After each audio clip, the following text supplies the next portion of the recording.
बघा आज आपण परसबीच्या शेंगा करणार आहे। हे बघा अशा शेंगा आणलेल्या आहेत बाजारातून आणि हे निसून घेतलेल्या आहेत मी अशा प्रकारे। बघा असे तुकडे केलेले आहेत। कशी निसायची तुम्हाला मी सांगते। हे काढायचं अशा हातानेच बघा तुकडे करायचे याचे बघा असे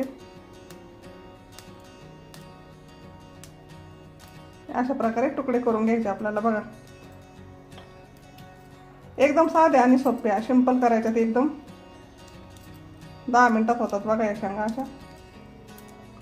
अशा प्रकारे हाताने तोडून घ्यायचं आपल्याला। हे कटाकट मोडतात बघा, अशा एकदम पटापटा तुटल्या जातात बघा या।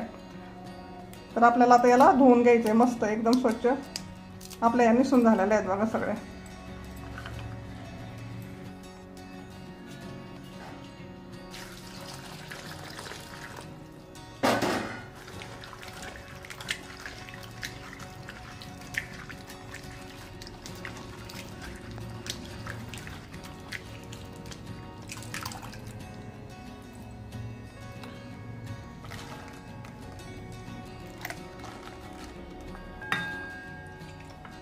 आता बघा मी या धुवून घेतलेल्या आहेत। आता आपल्याला याच्यामध्ये पाणी टाकायचं। आता मी हे शेंगा बुडतील एवढंच पाणी टाकलंय बघा याच्यामध्ये, जास्त पाणी नाही टाकायचं आपल्याला। असं शेंगा बुडतील ना आपल्या एवढं पाणी टाकायचं आपल्याला याच्यामध्ये। आणि इकडे आता आपल्याला गॅसवर ठेवून द्यायची। गॅस पेटवलाय मी, गॅसवर ठेवायची आणि याला आपल्याला चांगलं शिजवून घ्यायचं। आता मस्त झाकण ठेवायचं याच्यावर आणि चांगलं शिजवून घ्यायचं एकदम। तर मी आता याच्यावर झाकण ठेवते। तर याच्यावर आपण आता झाकण ठेवू आणि जास्त मोठा नाही, मीडियम साईजचाच गॅस ठेवायचा। आणि आता हे किती मिनिटात शिजतं हे मी शिजल्यानंतर तुम्हाला सांगते। तर आपण याला चांगलं शिजून घेऊ। आता तर आपल्या शेंगा शिजूपर्यंत आपण वाटण भाजून घेऊ।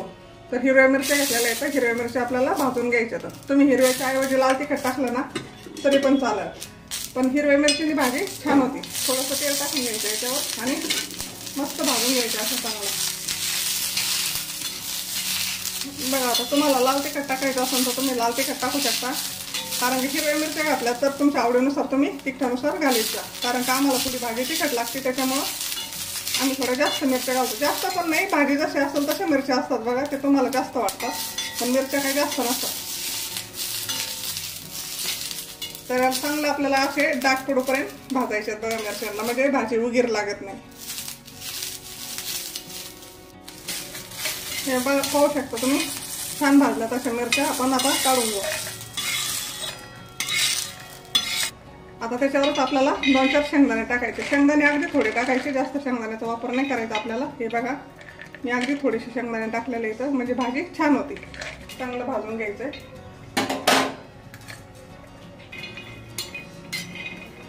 हे बघा शेंगदाणे मी लई एक नाश्त्याचं 1-1.5 चमचा शेंगदाणे टाकले असतील बघा। जास्त शेंगदाणे घातले ना तर भाजी घट्ट होती आणि चवीला एवढी बरोबर नाही लागत। त्याच्यामुळे शेंगदाणे खूप कमी घालायचे या शेंगाला, म्हणजे भाजी खूप छान होते। आणि एकदम सोप्या पद्धतीने करायची, पण खायला एकच नंबर लागते बघा, एकदम टेस्टी लागते।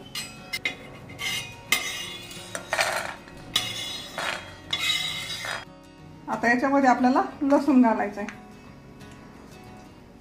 आता हे वाटण आहे ना आपल्याला बारीक वाटून घ्यायचं, जास्त बारीक नाही वाटायचं जास्त मोठं नाही वाटायचं, असं मध्यम साईजचं वाटण वाटायचंय। तर मी वाटताना तुम्हाला दाखवते व्हिडिओ।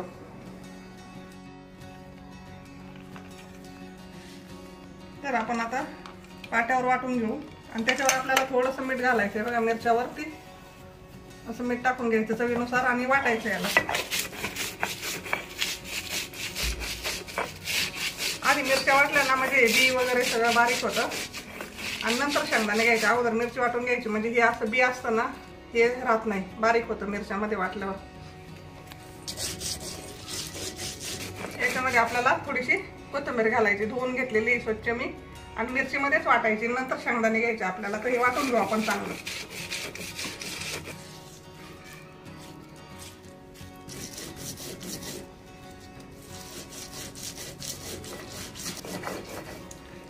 आता आपली मिरची बारीक झालेली आहे, आपण याच्यावर लगेच शेंगदाणे घेऊ। शेंगदाण्याला जास्त बारीक नाही, घासून नाही वाटायचं, जास्त थोडंसं चरबट वाटून घ्यायचं। याला थोडंसं पाणी टाकून आपल्याला असं वाटून घ्यायचंय। आपण आता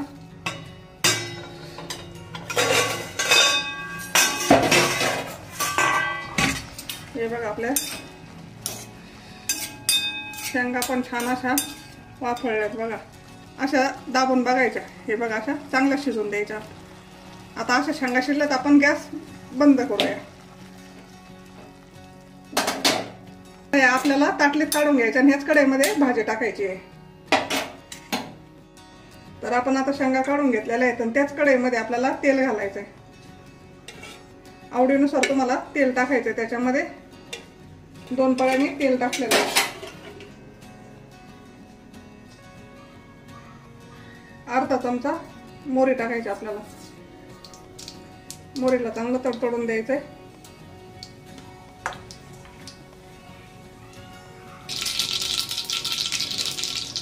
बघा मोहरी चांगली तडतडली आपली. थोडीशी हळद टाकायची आपल्याला.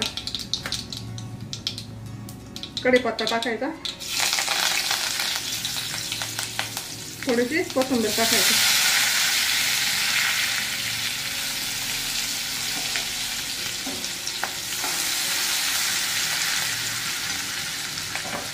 आणि आपण हे शेंगा वाफवून घेतलेला याच्यामध्ये टाकून द्यायचं आपल्याला.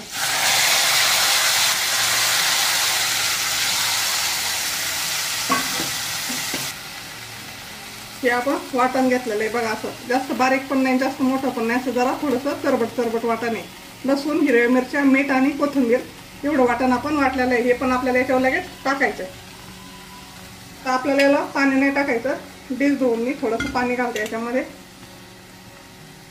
हे बघा असं एवढंच पाणी टाकलंय मी. याला आता हलवून घ्यायचं आपल्याला मस्त. खायला तर एवढी भन्नाट भाजी लागते ना, तुम्ही एकदा ह्या प्रकारे नक्की करून बघा. एकदम मस्त लागते बघा खायला. एकदम सिंपल आणि एकदम हेल्दी भाजी बघा. एकदम छान. त्याला कोणताही मसाला वगैरे काही आपण टाकलेला नाही याच्यामध्ये. तर आपण थोडंसं 1-2 चमचे नाश्त्याचं पाणी टाकू याच्यामध्ये. थोडंसं पाणी टाकते मी, कारण का आपल्याला परत 5-6 मिनिटं याला थोडंसं वाफवून घ्यायचं.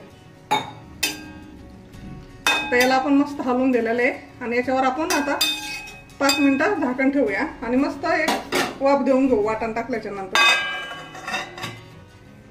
तर आपण आता याला 5-6 मिनिटं झाले. आपण झाकण काढून बघूया. हे बघा एकदम मस्त झालेली अशी छान बघा सुकी हिरवीगार अशी छान. आणि ही शेंगा ना एकदम शिजलेली बघा. पाहू शकता तुम्ही अशी. कारण का हे शेंगा आहे ना चांगलं शिजलं तरच भाजी खायला छान लागते बघा.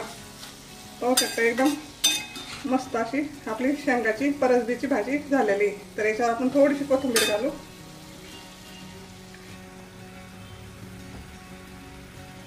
चपाती भाकरी बरोबर तुम्ही खाऊ शकता. एकदम अप्रतिम लागते बघा. एकदम मस्त लागते. चव तर छान. कारण याला आपण जास्त काही मसाले वगैरे नाही घातले ना, एकदम मस्त लागते. एकदम गावरान चव भेटेल बघा तुम्हाला.